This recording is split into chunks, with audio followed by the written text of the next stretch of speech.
Good morning, good afternoon, and good evening, whichever part of the world all of you are logging from. My name is Aditya Gupta, and I'm the CEO of India Didactics Association. Welcome to this session at the virtual JES Education Global Leadership Summit. As many of you are aware, India Didactics Association is a national association of education working with ministries and national associations of over 18 countries. We are proud to be the exclusive India partner to the JES event, and we are happy to bring to you this exclusive session for knowledge sharing and learning. The theme for today is developing digital leadership in Indian curriculum schools, and this is a very India focused session. Now, why digital leadership and why India focused curriculum? Because we just had the National Education Policy 2020, which outlines the importance of restructuring curriculum pedagogy, and this has been a new change with our policy after 36 years, which brings to us the focus of restructuring, which brings to us the focus that all our education institutes need to realign with this new requirement of NEP 2020. And why digital leadership? Because we've all been talking technology. I mean, pre-COVID, we were talking about change of use of technology. We were talking about putting technology to use in our schools. But I think in the past 1 year, the amount of technology which has been consumed has overtaken the last 10 years or a decade of technology. It's got accelerated. It's got deeply integrated in our education system. What will be the role of our leaders? How our leaders are going to respond to this change? That's the discussion we'll have today. To discuss this topic, we have, in no particular order, with us Mrs. Minakshi Ramesh, who's the director of the Wells Group of Schools, Tamil Nadu; Mr. Harish Sanduja, director, State Anandram Jaipuria Group of Schools, Uttar Pradesh; Mrs. Revati Srinivasan, who's the director, Education, Singhania Schools; Mr. Amol Arora, managing director, Shamrock and Shemford Group of Schools; Mrs. Rupa Chakravarti, director, Sun City Schools; Lieutenant General Surinder Kulkarni, who is the Director, Mayo College, Ajmer. And leading and moderating the discussion today would be Dr. Akhil Shahani, Managing Director, the Shahani Group. Over to you, Dr. Shahani.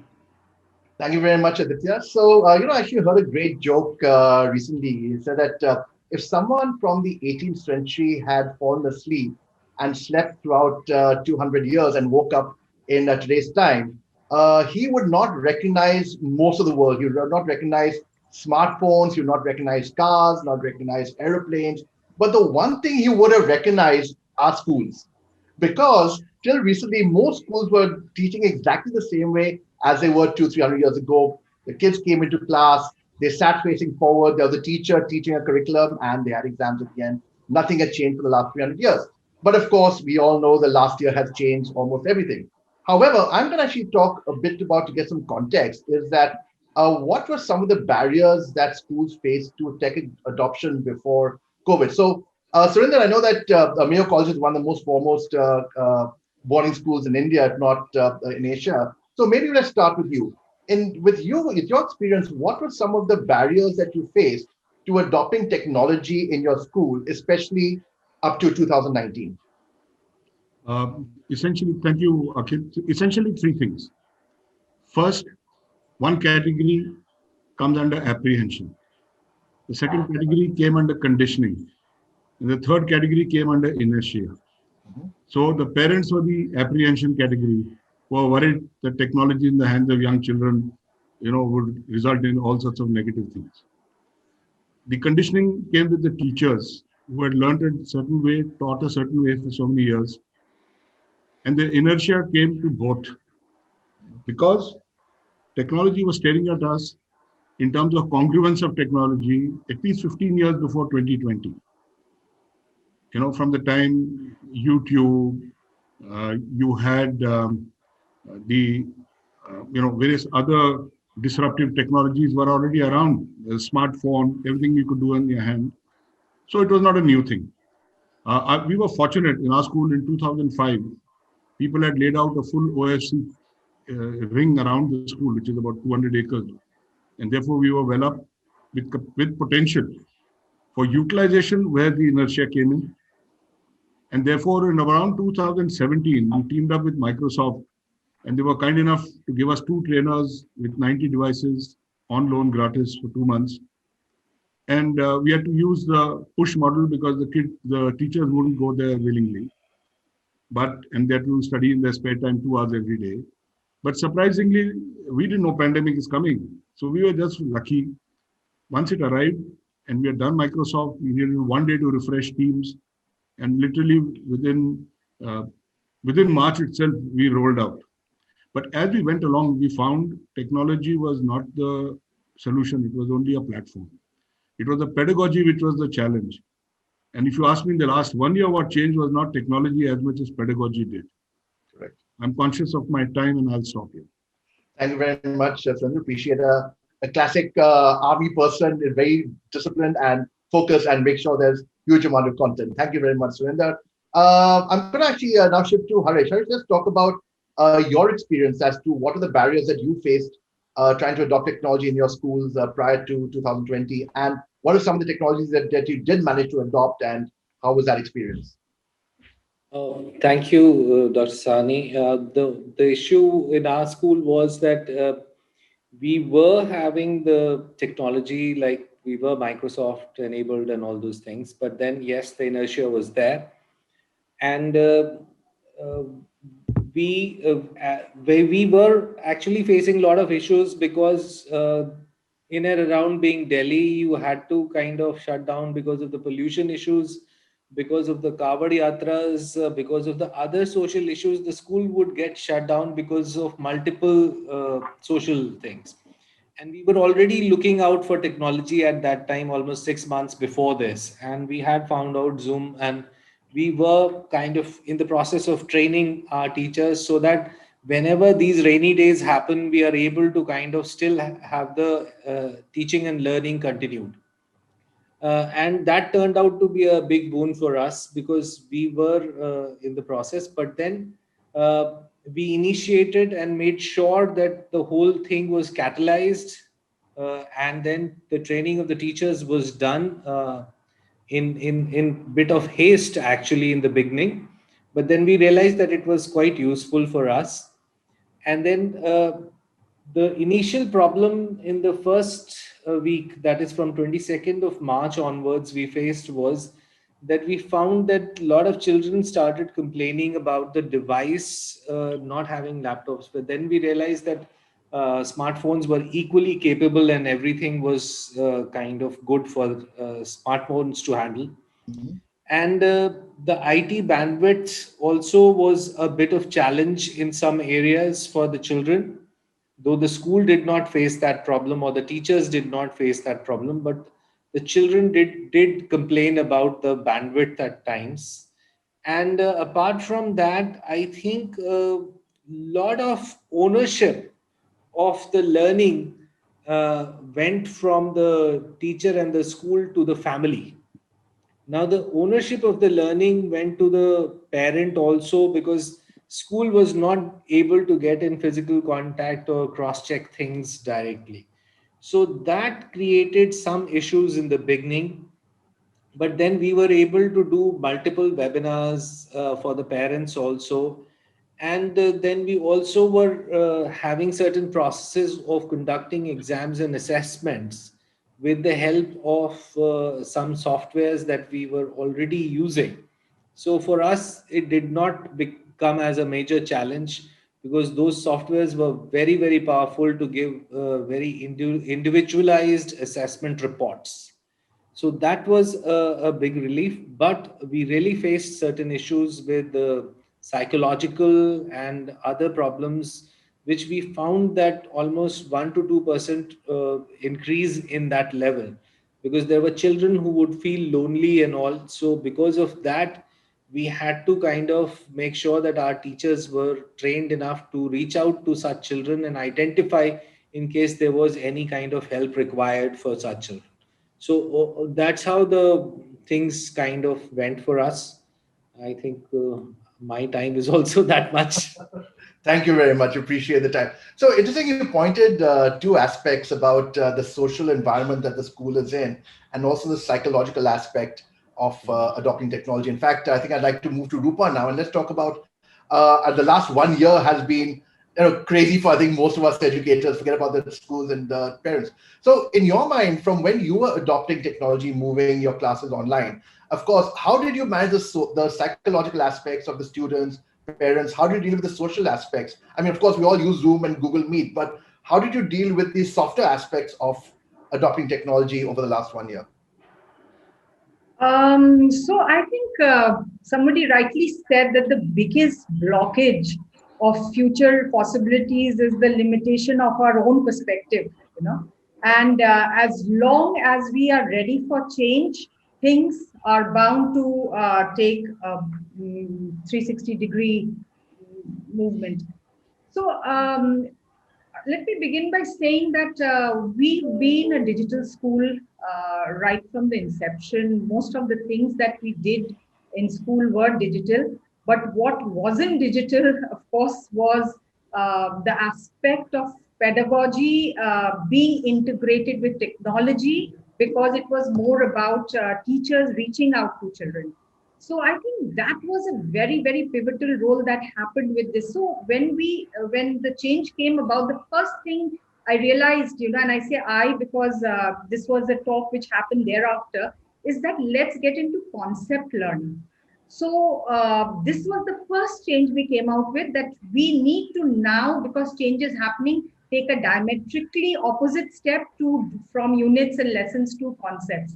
I think that was the first thing we did. The second thing we did, and thankfully in Gurgaon being an IT hub, many of our parents are from the IT background. So if I look at parents, there wasn't much of a barrier or any kind of problems that we faced with them. And since we were doing a lot of things digitally, including e-portfolios, etc., so it was a question of how we set about putting forth teaching with technology, which included the media tools integrated with the learning management system that the school had. And I think I would say we didn't face too many hiccups. Whether it was God's blessing or we worked very hard, I do not know. But I think the parents were with us. The children always, where technology is concerned, are the teachers. We cannot forget that. And I think it was us who had to learn, and the children were our teachers. And so if you ask me, that was the transition that happened. Lovely. Okay. Thank you very much, Rupa. I'm actually going to now jump to Amol. So, Amol, I know that Shamrock Shamford have been sort of like a little proactive in adopting technology earlier. So, let's talk about, last year, what are some of the best practices that you did with your teachers to make sure that the adoption of technology or moving to online classes was seamless? Also, how did the format of the lecture change? Did you change anything about the lecture model? So, let's talk about best practices. Also, some of the tools that you use which were useful that we could all learn from. Thank you so much for that. And I think I think we face a similar situations that like everybody else. And being a franchise network of about 600 schools, so I actually have to motivate each one entity individually. It's like managing 600 entrepreneurs with us. So over the years, I've always called EdTech as the perennial bridesmaid. It's always the next big thing that's coming up, and it never seemed to show up and get married. I've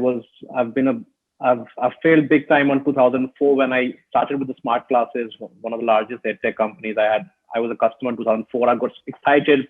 I put it in the classrooms, and there were monitors dangling off the roof, and the teachers did not know what to do with them. And I got so excited. I could say, like, why can't you see what I can see in terms of how technology should be used?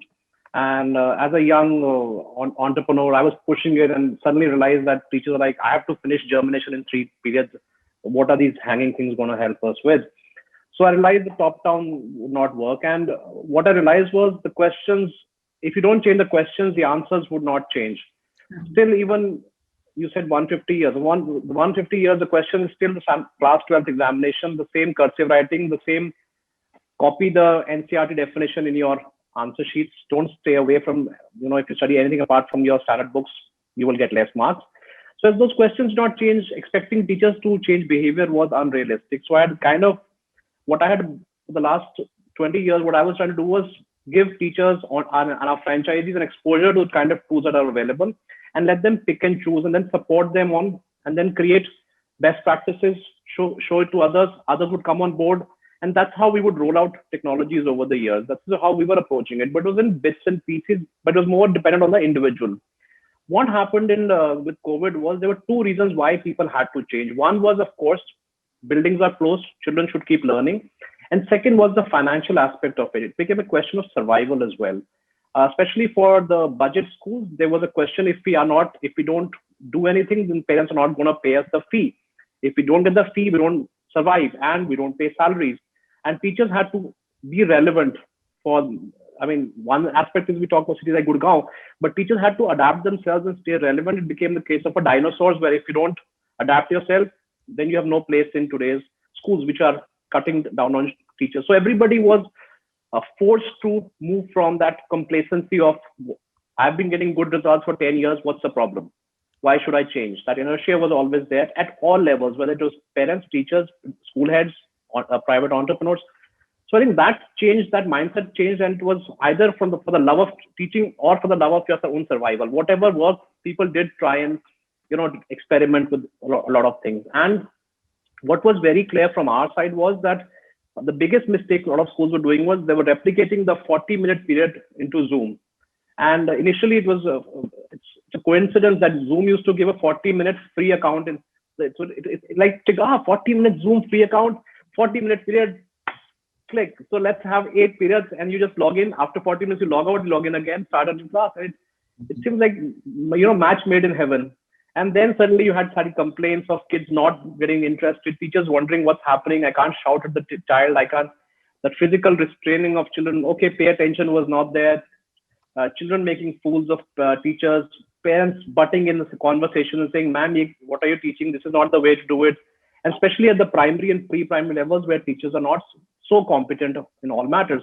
So it suddenly became a kind of a free-for-all jungle raj which started happening, and everybody was trying to learn best practices. Everybody's attending webinars and saying, okay, what's everybody else doing? Let me pick up elements. And I think then things started settling down. The students got used to it. The parents got used to it. And then we entered a phase where everyone was settled down. Then that thing came of fatigue. Now we're in that stage of fatigue. Now kids actually want to go to school. And when we pitch right now hybrid learning, some parents are like, ma'am, it's enough. We want to get back to regular school, and we see the role for technology. So it's becoming a lot of mishmash in terms of every parent is different, every area is different, every teacher is different, every school is different. So how they are adapting and using technology is a call that everyone's doing. Just like in COVID, some families are at home, some families are outside, and both of them think the other ones are a fool. I mean, what's wrong with them, right? The ones who are inside, locked inside, they think they're crazy, and the ones who are outside, they think they're crazy. So right now, it's an interesting time to be somebody who understands technology and understands education. So we are going through a free-for-all in that sense. And I think hoping with the signs that schools are reopening, except the last week has been a bit bad news. So I think we're going to move forward now with learnings. And I hope we don't go back to the old normal, and we carry forward things which have worked. And that's how I see things happening right now. Lovely. Well, in fact, it's interesting that you talked about the pain you went through trying to changing mindsets, and now that things are slowly getting back to normal, people are saying, okay, fine, we want to come back to class. So let me ask Revati. The thing is that, I mean, it's quite, hopefully by the end of this year, or definitely by 2022, we will go back to classes, and we'll get to meet our kids face to face. But obviously, the question really is... Did you just say 2022? Well, I'm hoping 2022. It's 2021, so I mean, I'm more optimistic than anything. But okay. Anyway, but seriously, so the thing is that obviously there has been at least a year and a half of mindset change. But now the question really is that will things go back to the way it was? Will you still be chalk and talk, exams, textbooks, or what in your mind from Singhania schools will you adapt from your learnings over the last 1 year? What will continue and what will go away? What will be the change that you see? Okay. I think everyone's now taking to technology so well.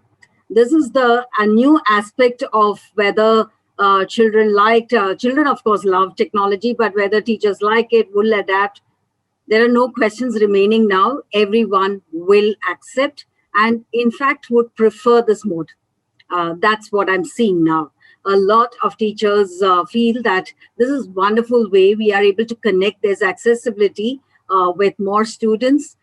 We tried out every possible thing at Singhania School, from events to sports to everything, from meditation to, even science experiments. We had a global science fair with 500 young scientists from the school presenting, and we had about 30 scientists from abroad who came to view the experiments. So it gave children exposure to all scientists across. So this is just one experience that is sort of substantiating the statement that teachers and students and parents will love technology and will accept it. Second, I think the way we broke down at that point of time, it was a mandatory lockdown, and therefore there was an emergency situation. We adopted and adapted to remote learning.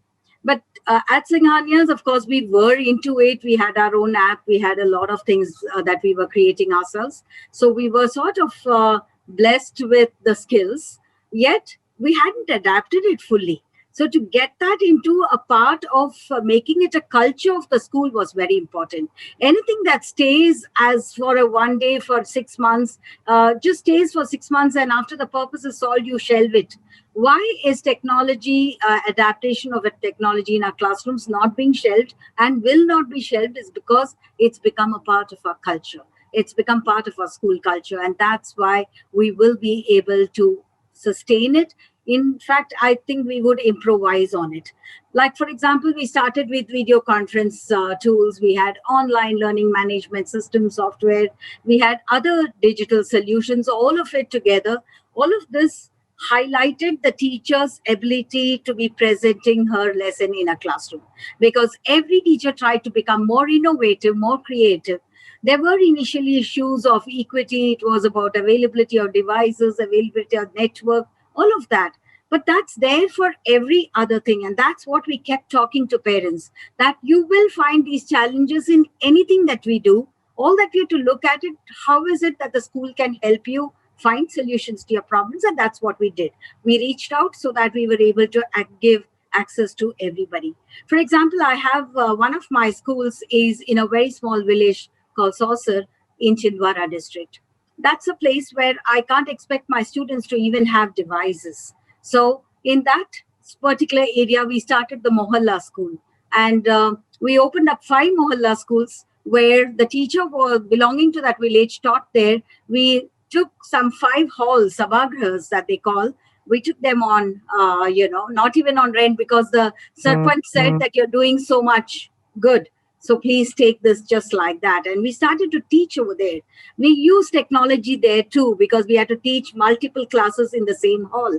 So I'm just highlighting this point that everything is possible in with the base of technology. Yes, what we really miss most is seeing our children in person and being with them. Lovely. Thank you. Very, very active point. I'm sure that Meenakshi also has a similar experience, but I'm sure you also have some technologies that have been more popular with the teachers and students, and some not so popular. So let's talk about your schools. Over the next 5 years, where do you see the technology being adopted, which you have used, and what will you not use over the next few years? Meenakshi. I think I would just thank COVID, because the very acronym for all of us it was. I think all of us were sailing under the same storm, except that we were in different boats. That's all. So ultimately, I think COVID is creating opportunities for virtual integration and development. That's what we feel, at the end of the day. Somewhere I find we need to connect to the existing problem. I won't say even a problem. Connecting ourselves to what we know about the tools and digitalization when we talk about all the terminologies we use now. And then extending a bit farther as to how we can really take these tools into our hands and build the pillars of developing ourselves as digital leaders. And what is our role and responsibility, even going beyond our local, in terms of personal and local community welfare activities also. So taking all this into account, I think we also faced a similar problem, and we went through all the stages of all the panelists, the great scholars who gave their inputs. I fully agree with everyone. But then it gives a scope for even the students virtually, when we had given them some projects in the school, they were, witnessing events that were totally organized by teachers and the events that were totally organized by students. And as Mrs. Chakravarti said, they are the teachers. We have the role reversal in terms of giving the tools in their hand, and we learn better. And that's a kind of a cycle that we need to relook at ourselves in unlearning and relearning. And sometimes when they take over and they say all of us have been into the same kind of an issue, and let's see how we can build up the socio-emotional bonding, which is a much spoken about question. How do we deal with all this? And they come out with solution and suggestion. That's what I said. You connect first with what is existing, then you extend into some more learnings, and then you challenge as to how is it not possible for a human community. When government is doing so much, as a leader, how can he strengthen the pillars of communication, the school branding, the personal relationship, the teacher development, and changing the pedagogy and the learning spaces for the children, and creating opportunities for so many, entrepreneur skills and all that is possible. And nothing is impossible, but when you look at it, in terms of breaking them into smaller chunks, everybody contributes a lot. And you devise your own content creation, the curation, and we should know how to filter the information and train everybody so that there is a meaningful, purposeful, transparent, and engaging learning happening all through. And in fact, this COVID time has given the teachers the best of the feedback possible, because the parents also join in and say, you could have done this, you could have done that, and everything was taken in a very positive way. And that was really very, very captivating and motivating for all of us. That is, there is a scope for us to improve, unlearn, relearn, improvise, integrate. And I think the NEP also has given a lot of scope in terms of, giving one nation, one digital platform, one class, and one channel with, I think, 32 DTH channels all through. And Swayam is something, when you talk about the Sanskrit acronym, if I'm not mistaken, it is something like space for, it is a space for web of active learning for young and aspiring minds. That is Swayam. Swayam is self, all by oneself. If I'm going to learn at my own pace, it's the question of equity, inclusiveness, the differentiation, and gender bias, everything is removed. And if as a leader, if my school is establishing, and I'm very happy to say that being a program leader for training teachers from what Cambridge teaches me, I was able to devise one with the NEP for foundation literacy and numeracy, and we have taken it to some of the government schools with the education minister in Tamil Nadu, where I feel it should reach more people, even in a virtual platform like this. And there are teachers who have this passion, hunger, and they have this discipline. That is the PhD for anybody: passion, hunger, and discipline. If I can have this in teachers in India, and if I'm able to lend that helping hand through Diksha is one, another platform. Diksha is something like, taking that when the mind, the body, the mind and the guru and the disciple, they unite, that is Diksha.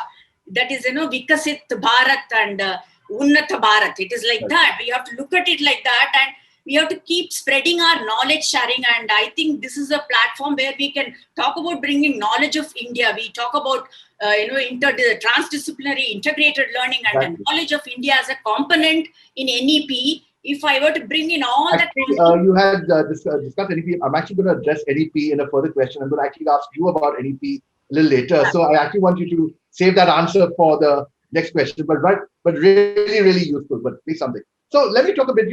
I'm sure all of you have read the 7 Habits of Highly Effective People. And one of the habits that Stephen Covey spoke about was start from the end in mind. You focus on your vision and you work backwards to make changes. So I know that, Harish, you guys have actually adopted technology even before COVID. So I'm going to ask you to create a vision for 2030. What will technology in schools look like in 2030? And what do you see? I mean, there's a lot of talk about artificial intelligence, virtual reality, whatnot. But what do you see education looking like 10 years from now?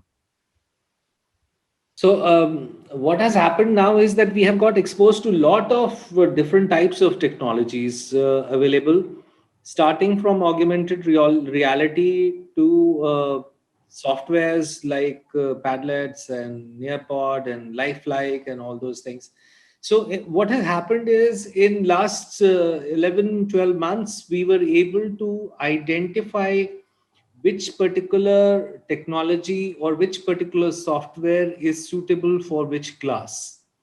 and where it best fits, like Socratic as well as Mentimeter, and a lot of other things were there. So those were very, very powerful for us, and that was one of the most important thing that happened. And similarly, the applications that we learned from digital Aristotle were also quite important, where we were able to pinpoint for each and every child that what were the gaps in that particular child's learning, and what should one do to bridge those gaps. So that kind of interventions were identified, and we were able to take it forward. So if you allow me, I can actually share a small screen shot. Is it allowed? Yeah, sure, please. All information is most welcome. I think Okay. we'll have to ask Okay, this is Aditya or someone to just this is how we had segregated. What were the things like in pre-primary? We were able to use Nearpod, augmented reality software, Seesaw software, video recording on phones, etc.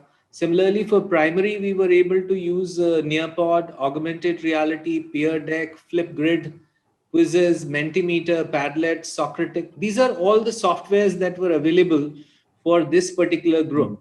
And here I see that the secondary group had the maximum number of softwares available which could be utilized for them. Like the Nearpod, which had the free versions have a capacity to handle around 40, and then augmented reality softwares, then Peer Deck, Quizzes, Mentimeter, Assess software, then Minecraft, then Adobe Spark, then of course Skype was also used for collaboration with various different countries. And there is a software called ClassKick, which was again very similar to Nearpod and Peer Deck. Then Class Dojo was a very useful software, the Padlet. And there was something called Lifelike, which was very, very interesting for us, how we could make things enabled, anything that was there in the form of photograph that could be made more informative for anyone. Then the Socrative was more of a quiz software which could be used anytime. Then of course Microsoft Teams and Zoom were the primary softwares that were used in terms of how we were trying to utilize this for the children. So keeping all this in mind, we were able to do this. But as I see the future, I think the most important thing would be that with the interventions of artificial intelligence, what is going to happen is that a lot of things which are now available in the forms of apps and softwares will also be able to bridge and customize the gaps of learning, and we will be able to reach out to each and every child within next maybe 2 to 5 years, and we will be able to pinpoint where the learning gaps are. So that kind of interventions will be possible within next 4 5 years. But of course the human nature of it, the socio-emotional learnings, those are going to be still a big challenge, and I think all the school leaders will have to focus in that direction. That's it. Thank you. Thank you very much, Harish. Actually, I love mind maps, and I'm sure some of us would love to get a copy of that mind map that you showed, because that gives us a lot of Sure, I value. can And share. I can very, share. very good, really impressive. So let me go back to Surinder. Mayo College has been there since 1875, and it's like 145-year history. And so let me ask Surinder, where do you see Mayo College in terms of education and what you're doing in the next 50 years? What does 2075 look like for Mayo College? I know it's very, very speculative, but where do you see that? Is it spaceships and flying cars? But what is education like in 2075? 200 years of Mayo College.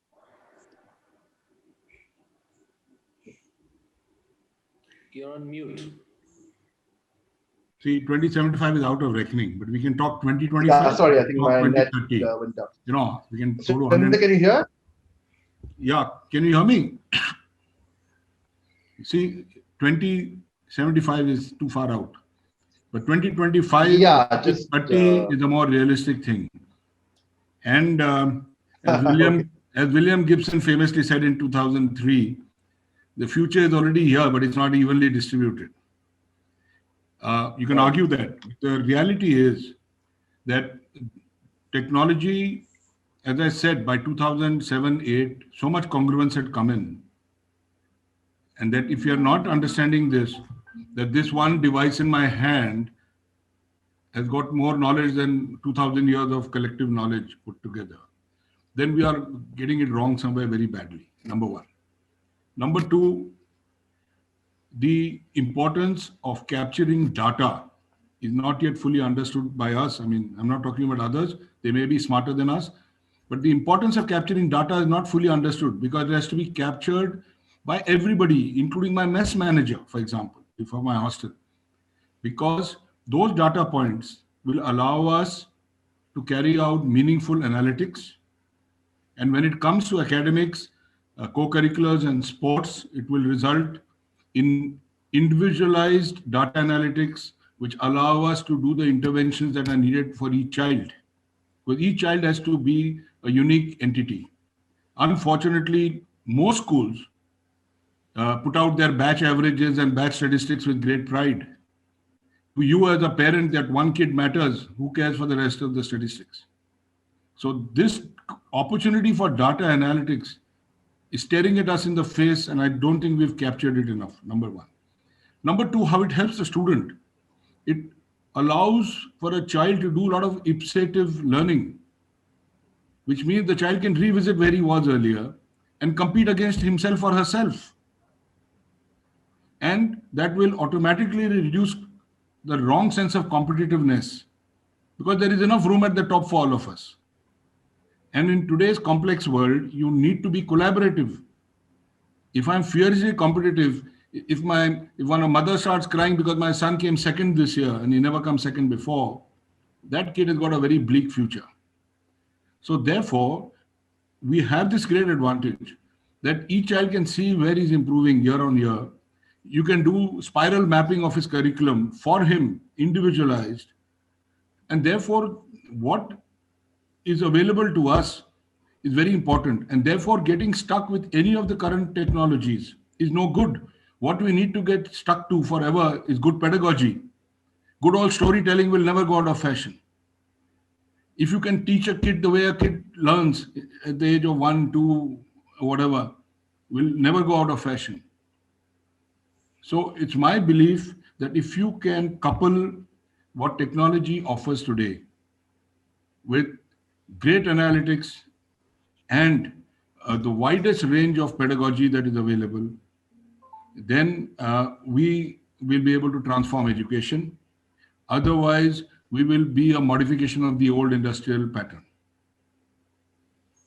Thank you. Absolutely right. Absolutely. Very, very, very, very apt and very, very visionary.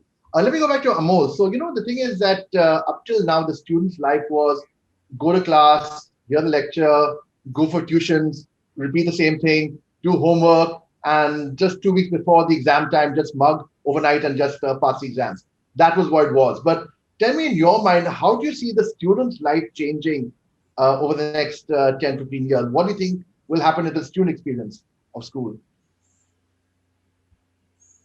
Thank you for that. I think how I see it, and let me be a dreamer and tell you what I feel. I think that one size fits all will change. Finally, we need to break that, and that's going to be the biggest wall which is stopping us. And that one size fits all is the class 12th examination. I think that needs to change from one exam which determines how the rest of your life is going to be, to a more personalized assessment. And we talk about holistic evaluation, but holistic is just it hardly captures anything of an individual. So I think using things like more of artificial intelligence and data, as we talked about, data is going to be the big thing which is going to. And so I see how edtech companies are going to come into this space. I don't see a role for schools in that space because this requires scale. And I see edtech companies coming into this place and creating personalized learning paths for every child. And I think that's based on their strengths, based on their interests, and based on perhaps covering up their weaknesses. So they'll kind of have an early path towards, should I do this, should I do this? And suddenly it start converging at some point towards this is what I think that somebody should do. And that matchmaking is going to be brilliant for everybody because that's what is required. Right now, everyone's a misfit based on your class 12th examination. So just because you could work very hard, that means mathematics does not mean you're a mathematics genius. You just happen to know how to solve this syllabus that was there.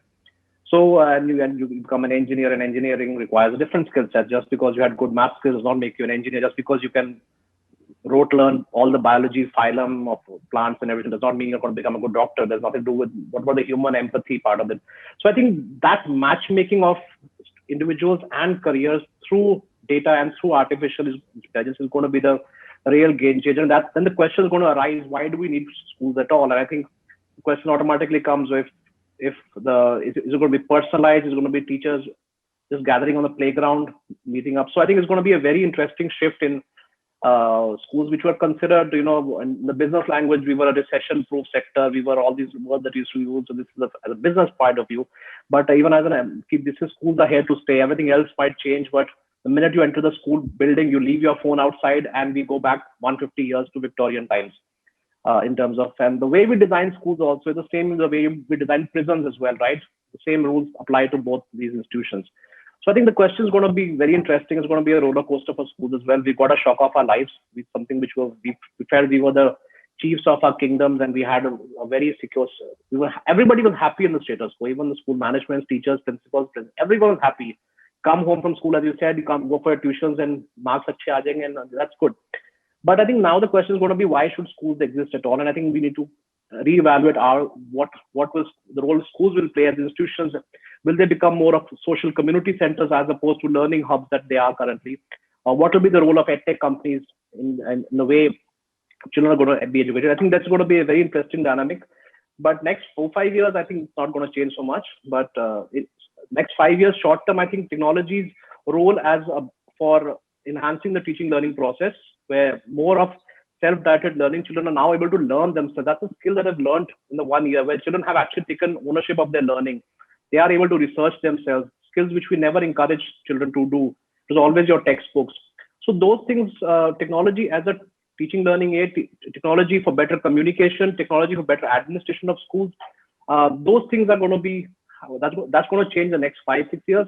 But the real game changer in terms of which is going to take the whole sector upside down is going to be when assessments change. And I think I'm really hopeful if we can start getting those data points. And we have so much data in schools about which period they're attending, how are their interest levels, their grades over the years. We give them a report card which tells parents hardly anything. Has he improved in the class?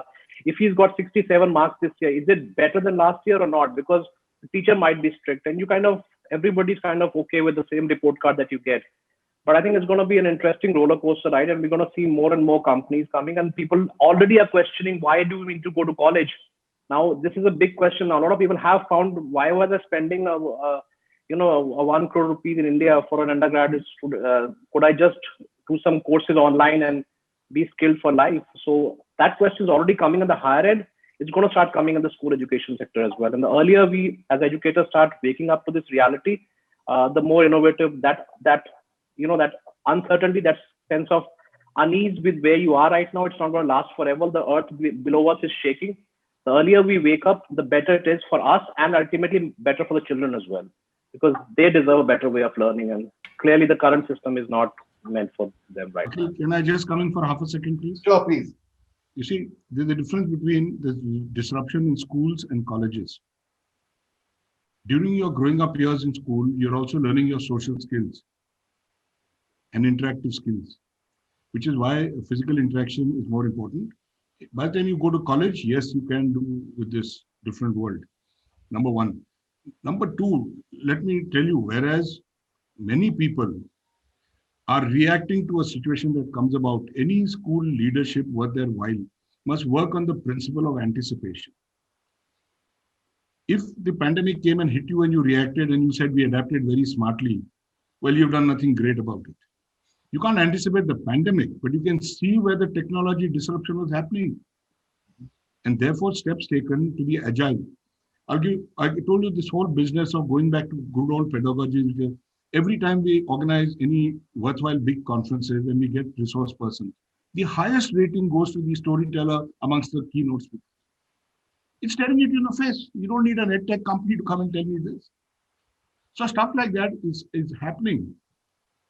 So please let us not throw the baby and the bathwater out together.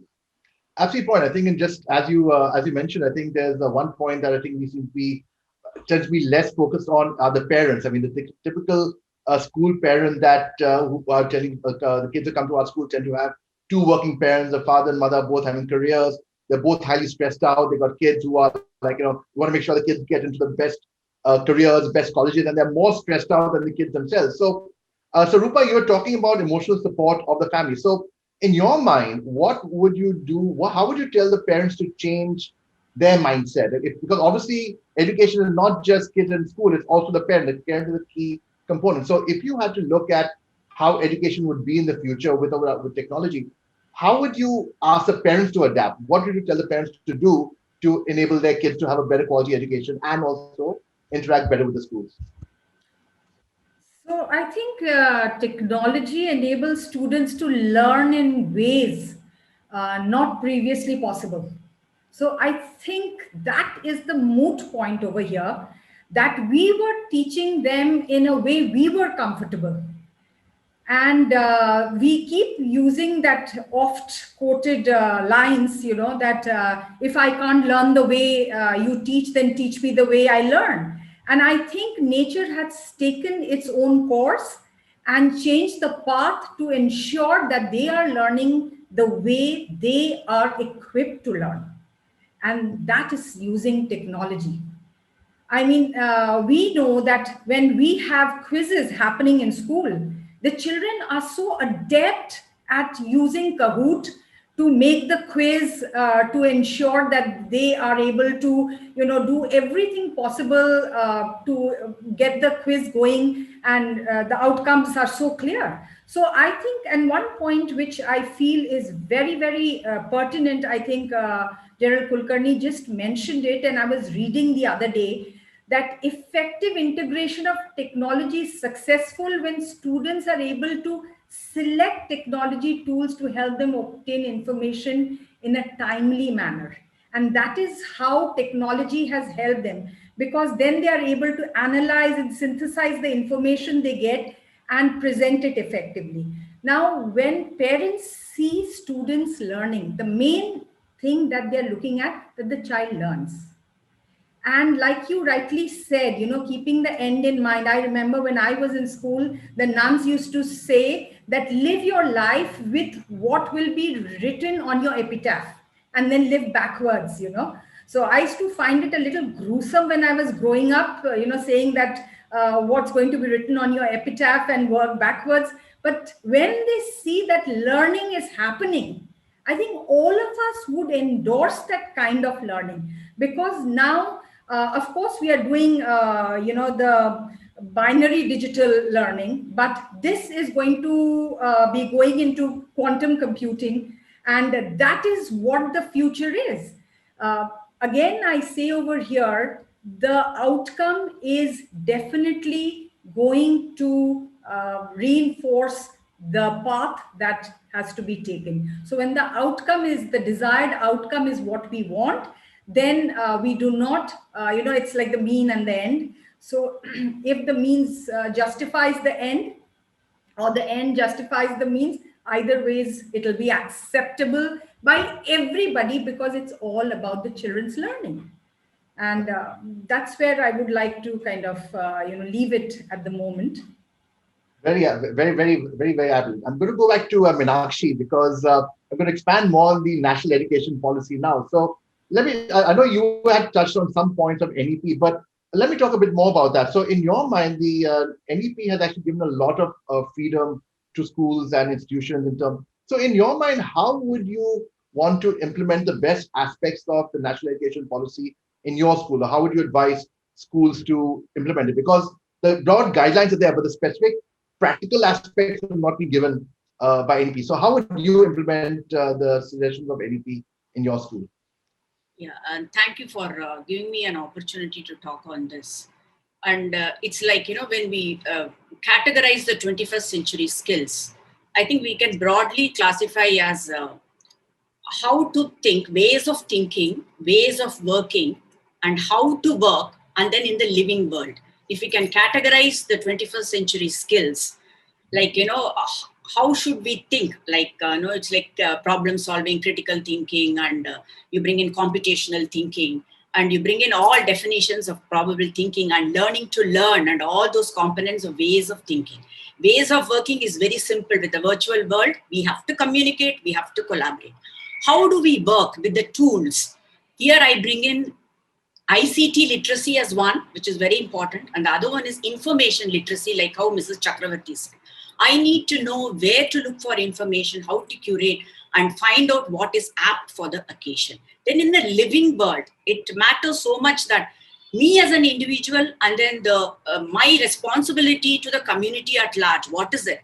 And building up that global citizen education, being given that. And I think the national education policy provides ways and scopes for categorizing all these skills in such a beautiful way that it says you have to have a transdisciplinary and integrated learning. I go back to Rabindranath Shantiniketan time, and I would vouch that whatever be the media, and like how Lieutenant Kulkarni said, yes, storytelling, amazing diversity we have in our country. If I can have variety of teaching strategies, that is going to enthuse in terms of creating a content, the repository of resources.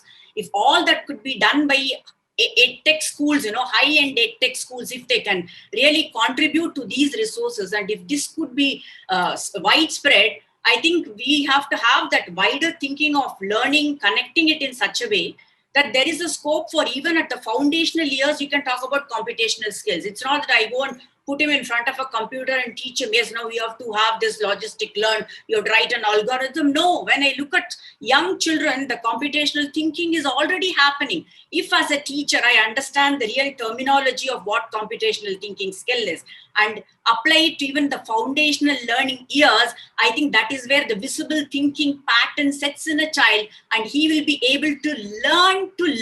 What else you want? When the learning is evident, when the outcome is evident in a child, everybody is happy around. He himself knows that, yes, I know the success criteria being set. If I were to reach the end to 2025, if that is going to be the situation, what is it that I need to indulge in? How do I make my thinking pattern work? What are the things that I need to be knowing? If this could be told to everybody at his or her own understanding ability, like we bring in all the individualistic learning approaches, the inclusiveness, and then the differentiated instructions, it's very simple to look at. Just hold on a kite, and if a teacher is trained, not only trained, the teacher has to inspire the child either through a medium or through a tool. Use both the tool. It's like going to be phygital now, PHYGITAL. So it gives a lot of scope even for an analytical artificial intelligence. I think Mr. Arora was talking about.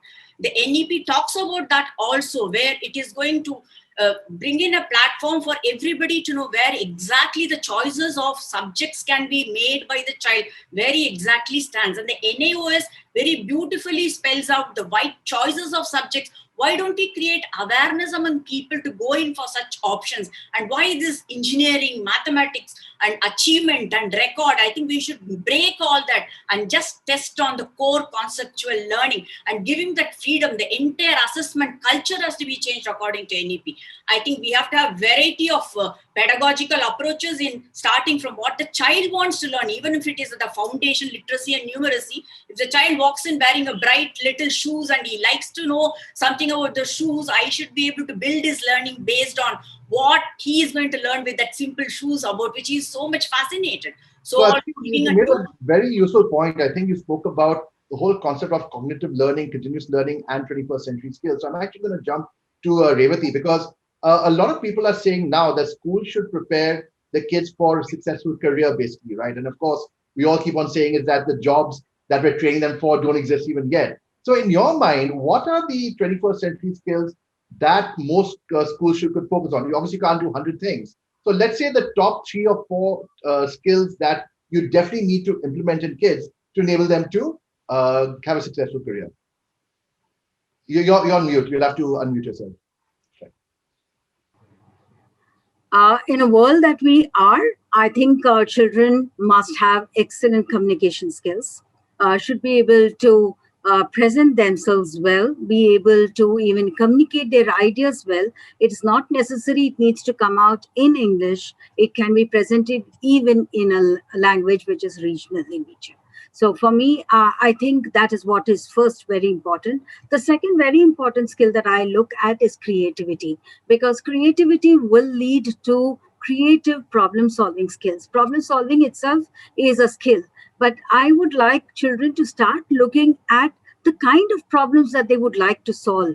Let's not sit and solve very, very ordinary problems and spend hours over it. Let children pick up the right problems, create most and solve it in the most creative manner. And it sort of gives them the power to be able to discern between what is really important, what is urgent, and what it can be kept aside. So I think that needs to be done with our children, because that's, I feel, is a need of the hour now.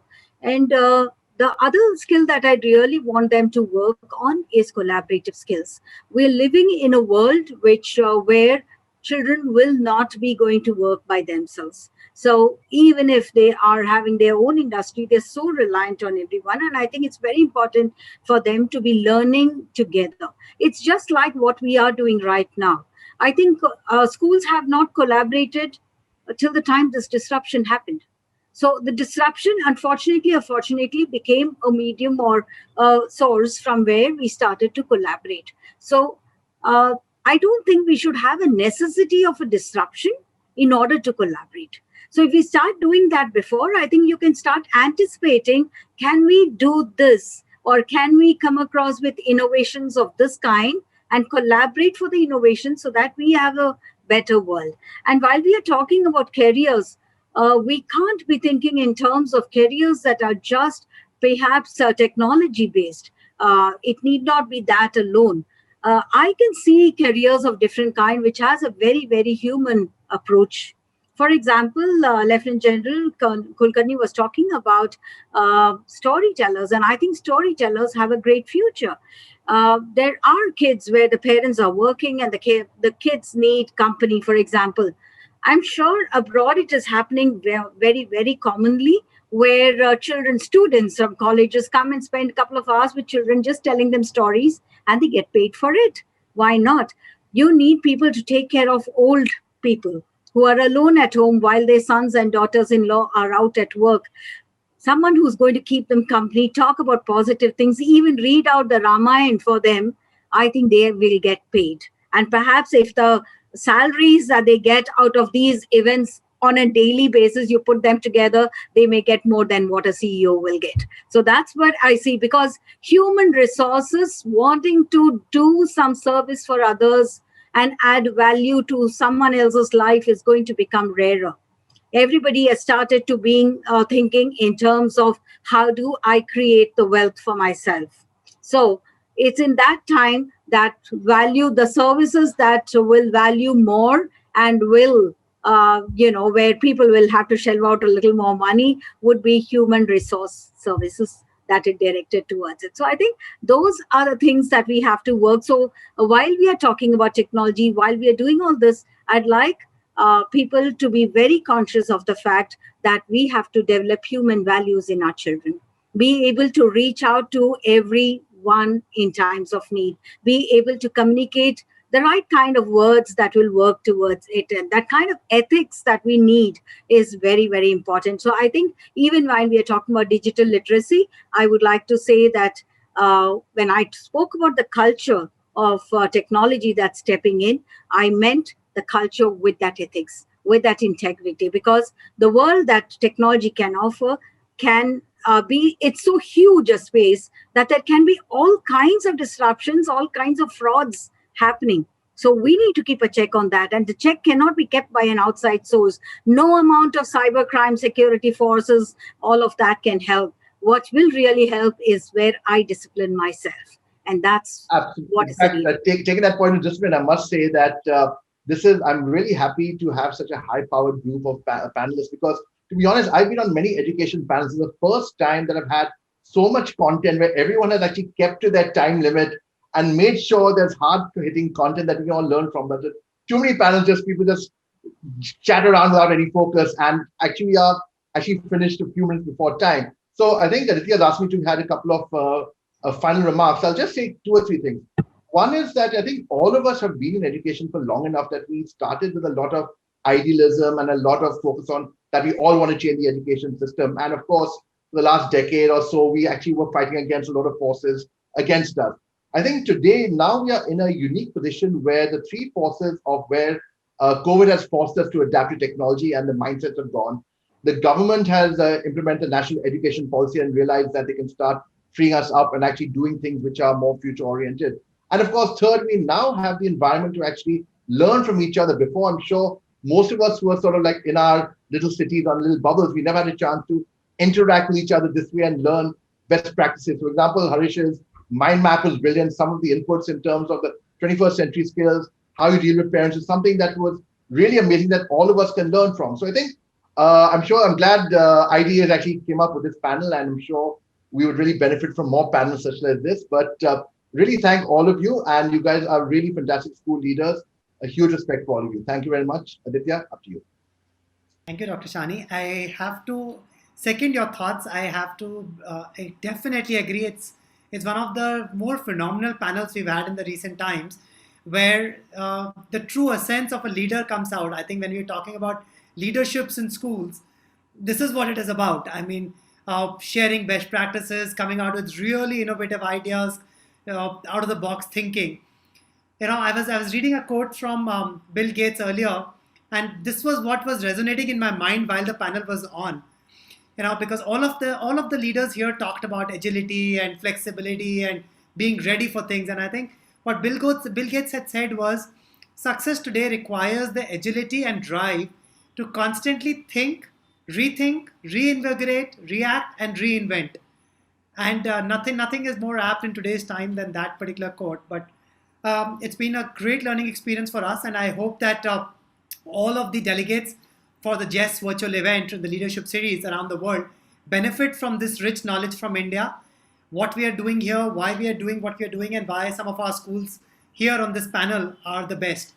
So thank you so much for this, and we look forward to interacting with all of you much more in the coming days. But it's been a pleasure having you here with us in this session. Take care and do stay safe.